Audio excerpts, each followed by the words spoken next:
This lesson we're going to talk about solving equations. When you're solving equations, we can use addition subtraction property of equalities. So when given expression is equations, when you have an equal sign, if you end up adding both sides by exactly same thing, then you're working on the same problem. You're not changing anything so long as you're doing exactly same thing on the both side, either adding or subtracting. That will be still equals to. Same thing with the multiplications and division property of equalities. So if A and B is equals, multiplying both sides by the same number, they will be still equals to each other. Same thing.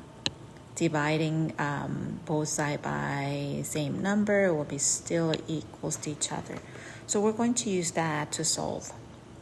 So when we're looking at example 1a, we have 10 plus x equals to 14. In order to solve for x, so what it means by solving for x, it means that you wanted to get x is equals to certain numbers. That's what we're trying to find out. This one is easy enough. You could say x is going to be 4 because 10 plus 4 is going to be 14. But once we get used to doing this, you need to do the longer problems, bigger problems. So actually, if it's we need to learn how to solve the equation by using one of this property.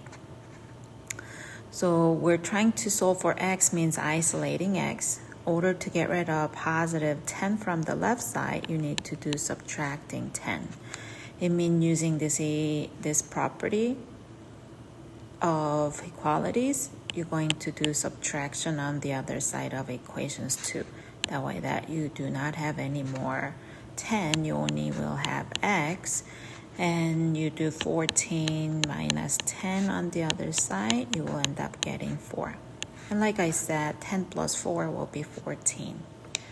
So in order to isolate, we do opposite of what you have attached to b or variable. So if we're looking at the b minus 9, so negative 9 is attached. In order to get rid of it, we do the opposite of negative 9, which means adding 9. So using the property, we need to add the other side of the equation by 9. That will give you b itself on the left side. You do negative 12 plus 9, you end up getting negative 3. Like I said, solving equation, we can check, right? Negative 3 minus 9 should be equals to negative 12, so it checks out. What about this one? We have 2 over 3k equals to negative 4. So in order to solve for k, means isolate k, we can get rid of multiplication of 2 over 3 by multiplying 3 over 2. It means we do the same thing on the other side. This 3 cancels out, 2 cancel out, it will be 1k. And when we multiply this, 2 goes into 4 twice. You do negative 2 times 3, which will be negative 6. And if we check,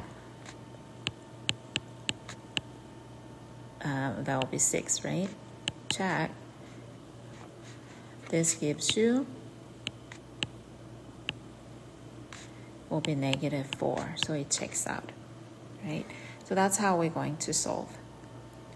Let's look at another problems. So solving means that I isolate x, right? So here I see my x right here. So I wanted to isolate this. It means I'm going to move everything else to the other side. When we're trying to get rid of isolate x, we go opposite of order of operations. So we do subtraction, addition before multiplication, divisions. So we will get rid of addition first by subtracting 7. You will get 2x equal negative 2. And then multiplication, so you can get rid of multiplication by dividing 2. So you need to do divide by 2 on the other side. This gives you 1x, and that will be negative 1. Again, I mean, they're not asking you to check, but you can always check to make sure your solution is right. So negative 2 plus 7, you get 5, and that's what you need to get, right? Let's see, what about if you have a 2 of the variable? You have a 2 variable right here. They're on the same side. So what you can do in this case, you can combine them. This is going to be same as having a 1p plus 2.2p. So when you combine that, you get 3.2p. And in order to get rid of multiplication of 3.2, you're going to divide by 3.2. So your p should be, this is going to be equals to 1. So 1p, p is equals to 480 divided by 3.2, which is going to be 150.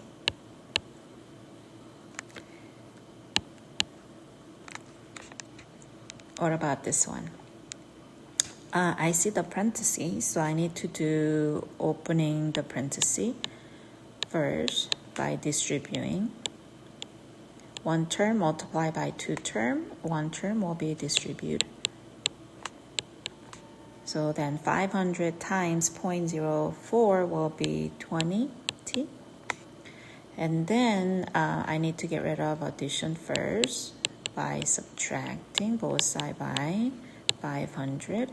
I get 1,500 remains on the left side, and I have 20t on the right side.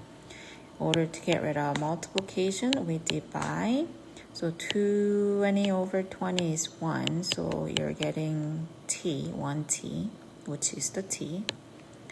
You end up getting 150 divided by 2, so that will be 75. Let's look at one more. What about this one? Well, I wanted to get rid of dividing by 2.2 first. Then, because this is going to be parentheses, right? So opposite of order of operation will be to get rid of division before grouping. So in order to get rid of 2.2, you're going to multiply 2.2. It means you're going to multiply the other side by 2.2. Gives you x minus 4 equals to 1.85 times 2.2, right? And that gives you 4.07. And then in order to get rid of negative 4, you're going to add 4. So your x should be 8.07. So this is how you're going to solve linear equations. Still, we're just looking at the simple linear equations here. Now let's look at the application problems. So again, pause this video, make sure you understand what they're asking. Okay, so example 1 is asking, with the formula given, we wanted to determine the age of a person whose target heart rate is 133 beats per minute. So with the formula given, we wanted to find the age. And we understand the age is your A, variable A. This is what you're trying to find. And your heartbeat is going to be T, right? So we're going to replace on a formula T equals to 133 and see if we can find variable A.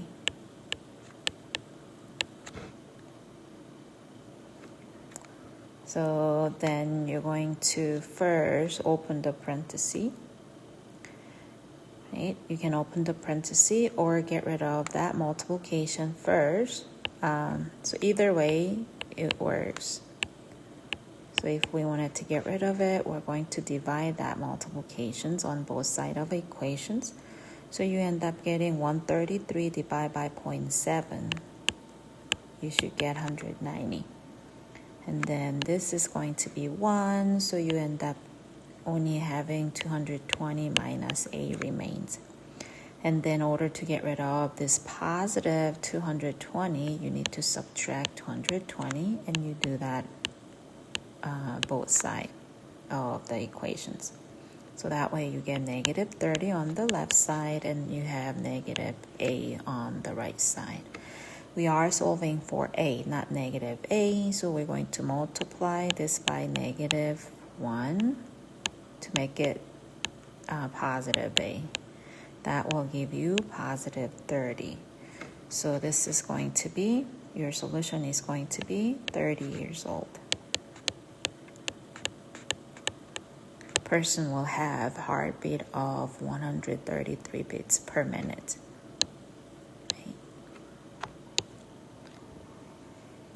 Okay, so let's look at example 2. Again, pause and read over the problem and see if you understand what you're looking for. Example 2 is asking, how many credit can you take? How many credit can you take? This is the question you need to trying to answer. And look like the equation is given, right? And where C is going to be cost of tuitions, that's what it's saying, represent the total cost of the tuitions. And N represent the number of credits. And they want to know if you have $800 to spend on the tuitions, which is C become 800. They want to know what will be N. How many class or credit can you take, right? So this is the formula, and we wanted to replace 800 for C. And it means that in order to isolate N, you're going to divide both sides by 76. So when you divide 800 with 76, you're going to get somewhere close to, okay, so on a calculator, it gives you something like 10.5263. And because you cannot take like decimal credit, you will say about 10 credit.